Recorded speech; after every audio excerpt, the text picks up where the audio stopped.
We've got a lot to get through as far as COVID's concerned, but we're leading tonight with my club, Collingwood Football Club, and I hand over to Caroline Wilson.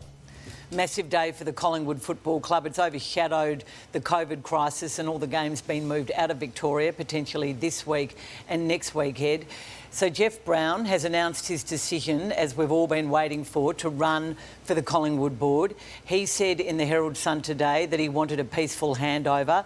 Well, that has been put to bed, Ed. It won't be happening because this evening the Collingwood board stood as one. This statement came out at 5 o'clock, around 5 o'clock this afternoon. Mark Corder and all of his board, some of whom we felt might be staying on in a deal with Jeff Browne and Jeff Browne's supposed 4 or 5 person ticket. There was a situation, we know that Jeff Browne spoke earlier this week with Paul Licuria. There was a chance, we thought that maybe Peter Murphy and Paul Licuria might side with Jeff Browne along with Jody Sizer. If you read that statement, it won't be happening at this stage unless there is a major change of heart from the board, who say they are standing as one, Ed, behind Mark Corder. Fascinating series of events. It now looks like we will have an EGM at the Collingwood Football Club. This is going to drag on all year. It's fascinating for Nathan Buckley's future. Before we hear what you've got to say, I want to have a listen to the current Collingwood president on 3AW tonight. If you want to become the president of the Collingwood Football Club, then there's a process to go through. I think Jeff said that 4 of the members should stand down so he can become president. The board's very strong on this. Not one board member will be standing down, let alone 4. So we've agreed with Nathan, and nothing has changed from the start of the year, that we would make a decision on this in the second half of the season. So Mark Anderson, Graham Wright, Paul Licuria and Peter Murphy have formed a group that are dealing with that, and we'll make that announcement in the second half of the season. We have a very good board, and we're going to govern the Collingwood Football Club with proper governance. We will make the call on Nathan Buckley whether we're being threatened or not. We've just got to do whatever is in the best interest of the Collingwood Football Club. Strong words from Mark Corder, who, it must be said, has not had a great start as Collingwood president, either on or off the field.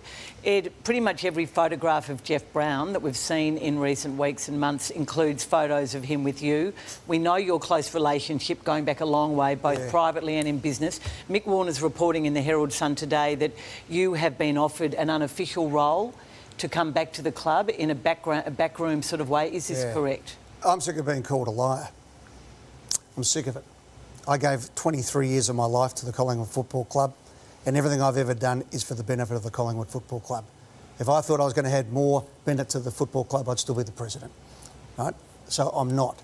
And if you read a story, whether it's by Michael Gleeson or by Michael Warner, and it has anything to do with me being involved in any faction or any push at the Collingwood Football Club, then you know that reporter is a liar. I am not involved in the football club in any way. I speak to people everywhere. Have I spoken to Jeff Browne? Yes, I have. Have I spoken to Mark Corder? Yes, I have. Have I helped with sponsorships in the last month at the Collingwood Football Club and the AFL? Yes, I do. Why? Because I love football. Right? But one word, Ed, Corder or Browne? No, I'm not buying into it, Caroline. I still know that I hold too much weight as far as the members are concerned. I'm not blind to the situation, and I'm not going to get dragged into it. What breaks my heart is that for 23 years, none of this happened at Collingwood. And now, unfortunately, it is. But we need to get to a resolution. And the way I think that should be done is I would love to see Mark Corder and Jeff Browne sit down one more time and try and work it out and work out what's best for the Collingwood Football Club. Well, it's not looking like that at the moment. And you speak about members. The member who seems to hold the key to what might happen in the coming weeks is the disgruntled member, David Hatley, who has collected more than 1,500 signatures, and he joins us tonight from his house. David, thanks for coming on board. Thanks all. Thanks for having me.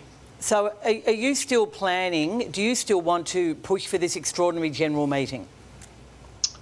Well, at this point, in regards to Jeff Browne's challenge and Mark Corder's statement tonight, nothing has really changed from our group's perspective. We've got approximately 1,700 signatures. We're looking to, at some point, once the COVID situation finishes here in Victoria, to sit down with Mark Corder, or whether it is Jeff Browne, and maybe discuss what the plans could be going forward in regards to this spill of positions that we're seeking to obtain. So, David, can I just ask you, mate, and I know you to be a great Collingwood man, I've seen you at the club for years. What do you, when you walk into Mark Corder, or when you put your petition down. What are you actually asking for and why? Well, Ed, I read the statement tonight from Mark Corder, and there's obviously many great things you as president and the current board have done in terms of the club. I'm not disputing any of that, but the overwhelming feedback that I've received from our members and my friends, Legends members, social club members, is that disconnect with the club at the moment, and it's been building for some time. It isn't just the on-field performance at the moment. I'd like to stress that. It's just a cumulative amount of... Give me an example, David, because we haven't been at the club for a year because we had COVID. But tell me what the disconnect is, because I keep hearing that we don't have elections. I heard Mark Robinson and Gerard Whateley tonight on 360 say we don't have elections, and I've been proud of that. Yeah, we have elections. We just don't have anyone stand. That's been the situation because, as you well know, it's gazetted in the online. It's in the papers a month beforehand. People get to stand, and then when we get to the AGM every single year, it's then put to the members. All those in favour, 100% of the hands have gone up in 22 years. All those against, none have come up. So I would have thought that was democracy. Now, I'm not arguing with you and I'm not looking for a fight, but tell me what it is that your group are at odds with Collingwood at the moment, given the fact we haven't been together for about 18 months. Yeah, well, I think from the whole salary cap and list management situation, the Dane Beams payout, the end of your tenure, and I think the final sort of catalyst for us going ahead with this EGM petition was the last board appointment of Brodie O'Donnell. And we're not disputing any of her claims of being a talented or valid board member, but things like her and her social media mocking Collingwood members, such as myself, really struck at a chord for a lot of us. Yeah, no, I can understand that. Absolutely. Yeah. Okay, and, David. And the disconnect comes from, aside from the COVID situation, that a lot of members, from 20-year to almost 60-year members that came up to me before the Port Adelaide game, they said to me, we just don't feel like this is a club anymore. And, it's probably a factor that the Glass House hasn't been exclusively open to Collingwood members. There's been a lot of private functions on match days. And I tried to explain this when I had my meeting to Mark.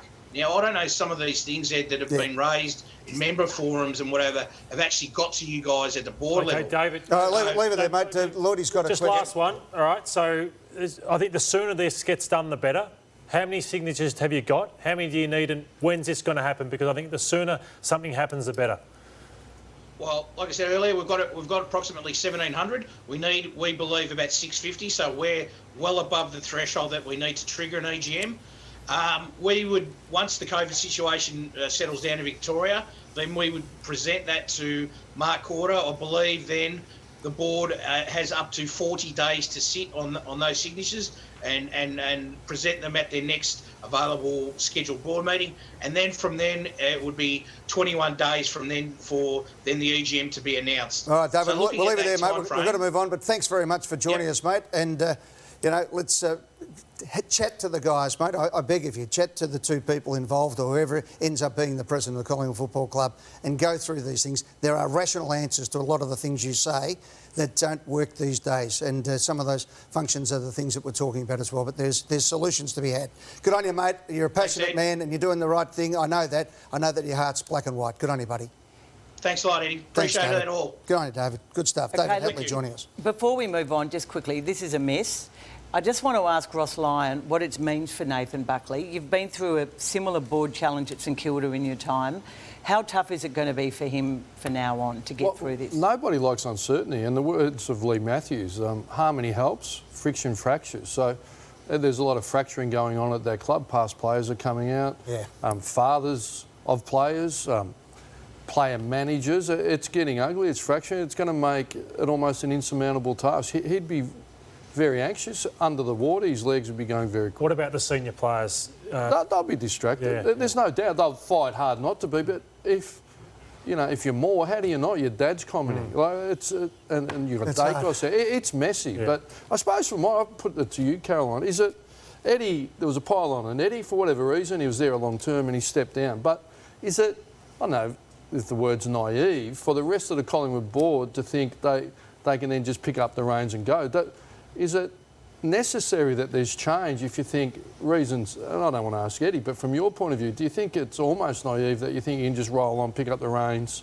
And I thought Mark Porter was a really interesting choice as president, given the length of time he'd been on the board.